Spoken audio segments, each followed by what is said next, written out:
અમરેલી ધારીના વીરપુર, માધપુર, ગઢિયા, નાગદરા સહિતના ગામોમાં ધોધમાર વરસાદ નોંધાયો।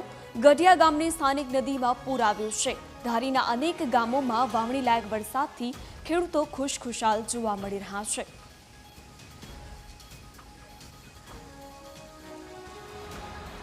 અમરેલી જિલ્લામાં વરસાદી માહોલ યથાવત જોવા મળી રહ્યો છે। સાવરકુંડલાના વીજપડીમાં વરસાદ નોંધાયો છે। ખડસલી અને છાપરી સહિતના ગામોમાં પણ ભારે વરસાદ નોંધાયો। પંથકમાં વરસાદ થતાં ખેડૂતોમાં ખુશીનો માહોલ જોવા મળી રહ્યો છે।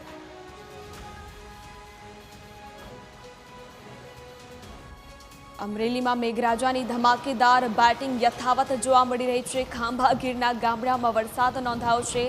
ધોધમાર વરસાદ ચક્રાવા ગામે તેજ પવન સાથે વરસાદ નોંધાયો છે। મુશળધાર વરસાદ ખેતરોમાં જોવા મળી રહ્યો છે તો જળબંબાકારની સ્થિતિ ખેતરોમાં જોવા મળી રહી છે। નદીઓમાં નવા નીરની આવક થવા પામી છે।